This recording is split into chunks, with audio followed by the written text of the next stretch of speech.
small risk with this one, simply because I'm probably going to be talking.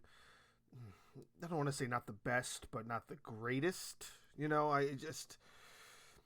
This is one of those films that's just like very much renowned to a lot of big horror movie buffs, a lot of big names or not even just big names, just fans altogether of the horror movie genre. This is a very big movie for a lot of them, simply because it's Dario Argento, and he's one of the, if not the best horror Italian film director, screenplay writer that has come out of Italy, I guess you can say. And he's also the same man who's behind another film called Susperia, which is actually the sequel to this film. So the thing about this is that this is the first of a trilogy. And the funny thing is that this film came out in 1980. Yeah, this is 1980, so Susperia is before this. So this is the sequel to Susperia, which came out in 1977. Then the final third film doesn't come out again until 2007. So long gap between these films. I have not seen the third film titled Mother of Tears. It is on a list of films I want to watch, but I have not seen that one yet. I have seen both the actual Suspiria from 1977 as well as the remake from 2018, and I happen to love both of those films equally, and I'll probably do another entry about those this month. But what I do want to talk about is Inferno. Now, Inferno, like I said, is a film that's from 1980 by Dario Argento. He is very much a renowned filmmaker in the horror genre because of like what he's brought to the table. And now you're talking, this is prolific 70s and 80s horror stuff. This is stuff that was still creating the genre, still pushing the sort of boundaries of certain things that other directors and screenplay writers were trying to do, create something that stood out. Now, a lot of his work is very much Italian and it wasn't made for a wider audience outside of Italy. But during the late 70s and early 80s, he started coming over here with more things. He also has another film called Tenebrae that's very popular. I haven't seen that one yet either. It is on a list I want to watch. Now, I've been aware of Suspiria. Again, I enjoy that film more so than this one, Inferno. But what I do know is that this was one of those films that was talked a lot about in the In Search of Darkness documentary, which was a Shudder original. So now In Search of Darkness also opened my eyes to a lot of these other films, which is why they're all on my list, including Inferno, and I'm trying to see if maybe I can do a couple of these during this Halloween season, and adding those to like make entries for and do some like sort of synopsises on them. But now I come across, a very tough spot because I don't know, maybe Inferno is just one of those films that was overly hyped to me because of the documentary. Maybe it's overly hyped because I'm expecting a lot out of it, being the sequel to Suspiria. And again, I love and adore both I shouldn't say regular, but both original Suspiria and the remake of Suspiria. They're both really, really good films, and the remake is very well done to make it more modernized and still like stick to the roots of the story. If the plan of that one was to kind of redo the trilogy because of the long gaps between the first two and the final part of the trilogy, I'm all for that, but I haven't heard anything about a remake of this film, and I don't know if they ever will do it. However, I will say that there are points of this that it just, I don't want to say it's like it screams 80s kind of nonsensical story and plot points. Like, in the overall archy of what these stories are trying to tell, which is the story of the Three Mothers, which is what the trilogy is called. It's called the Three Mothers Trilogy. And what it's meant to tell is these three high-ranking witches and the story of how they kind of like brought down from being, from doing evil, and like their mansions that were built by this grand architect for his ability to kind of inwoven the supernatural powers that these witches would need into his architecture. That's the point of the Three Mothers, and each of these films is supposed to be kind of the downfall of each individual witch. You get that right off the bat, sort of, with Susperia, because that's very much a film that gives you the foundation to know, yes, this is about something that's very suspicious. Has something to do with somebody who's controlling the building and the atmosphere, and it all takes place in this dance school, and you can tell that there's things going on with the girls, and it's all very, at least to me, it all seems very well balanced. Now you have this sequel where it's this weird step-by-step motion of very odd circumstances happening. So, like, you have the intro of the main girl. The main girl shows up, her name is Rose, and she shows up, and she's, like, reading about the three mothers, and she's like, I think I live in that building where one of the mothers exists, and she's like, I have to try to find whatever it is that I need to be looking for. So she goes down in the basement, and then she, like, drops her apartment keys down a hole that's, like, filled with water. And she's like, okay, I guess I have to jump in this hole fully clothed to get my apartment keys. And then she's just exploring this underground area that's just a room completely flooded out under the building. And she discovers a dead body, loses her mind, goes back up, and then writes this whole letter to her brother, who's in, like, New York. So she's in, like, France or Rome or Italy or something. So she writes a letter to her brother in New York, and it's like, you have to come here. I think I found one of the three mothers. And the brother's like, I mean, I guess. But before he gets out there, the sister just dies. She gets totally murdered. And then the brother's out there like, I wonder where my sister is. And then he's also trying to now figure out what's going on in the building. Because it is leading up to this idea that the building is, you know, you don't get a great vibe from everything. You don't get this idea that you're in a place that doesn't have some sort of negative atmosphere. And him being that he's looking for his sister, that's his motivation to kind of explore more and try to really understand what it is that is happening within the building and with its tenants almost.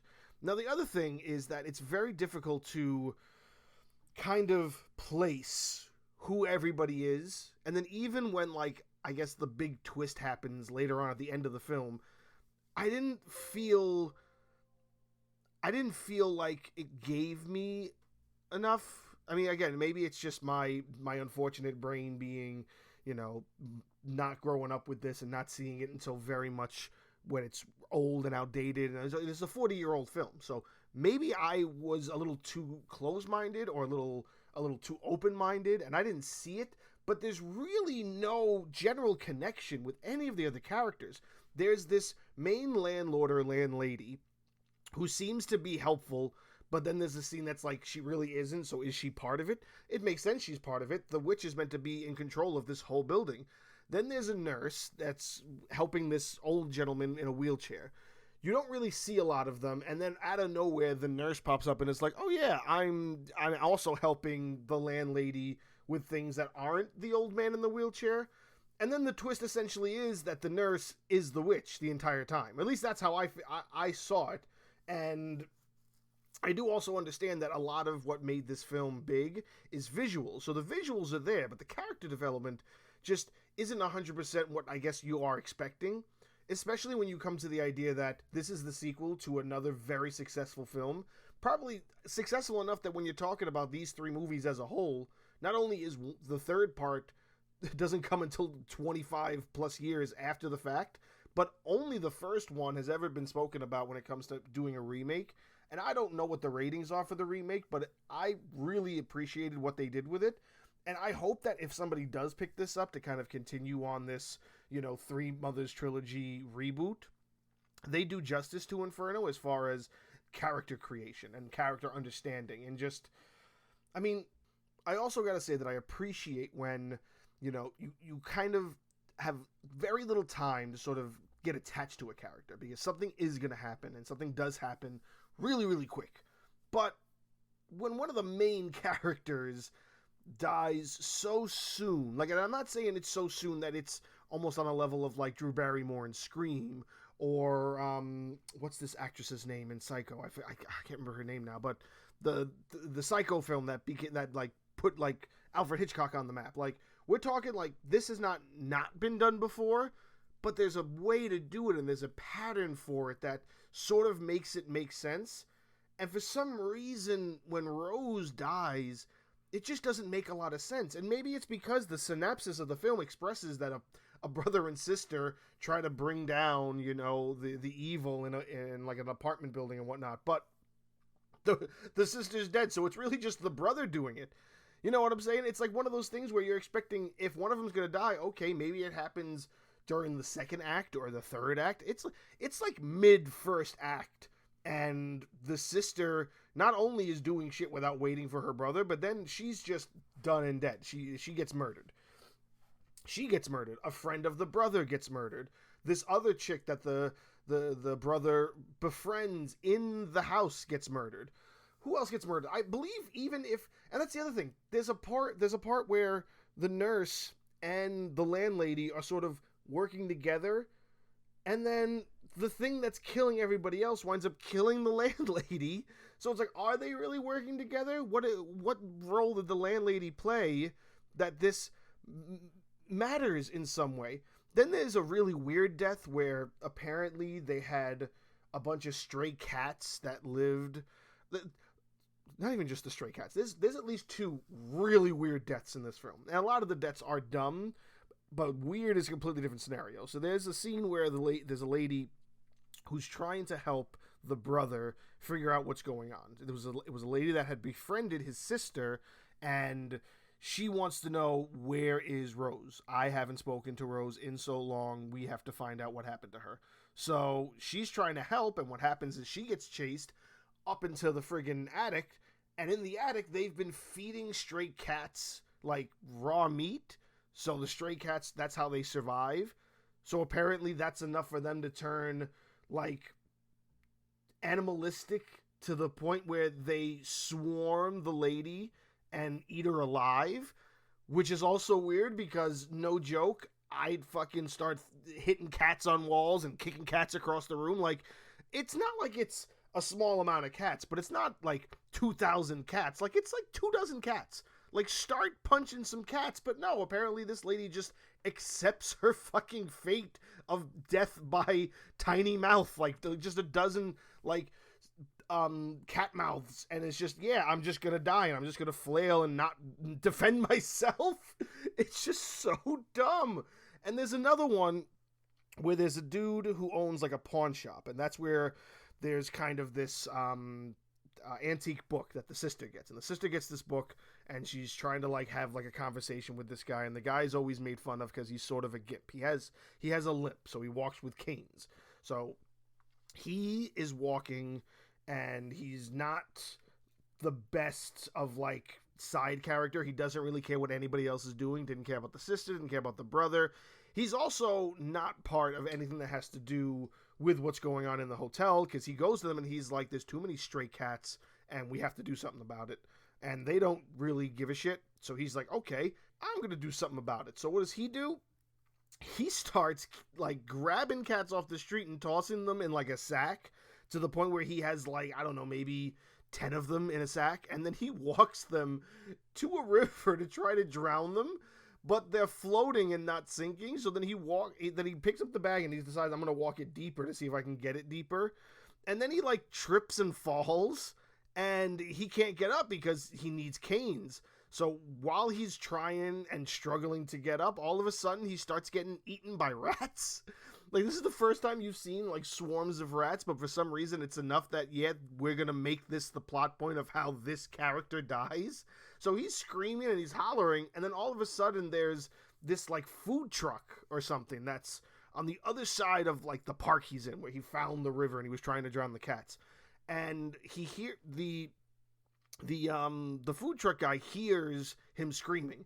And so here he comes running out. So I'm like, okay, I guess the food truck guy is going to try to save him. Maybe they both die, or maybe this is, maybe he doesn't make it in time. I don't know. I don't know what this food truck guy is there for. But then essentially he just kind of shows up, and then he just stabs the guy in the neck. Like, there's no rhyme or reason to why he gets stabbed by the food truck guy. And then that's it. He's just dead in the sewer drain, and he starts getting eaten by the rats. It doesn't make any sense. It's so weird. And I know I'm probably going to get really shunned for talking about this movie that's a classic that everybody really praised for it being this visual masterpiece. And I'm not going to lie.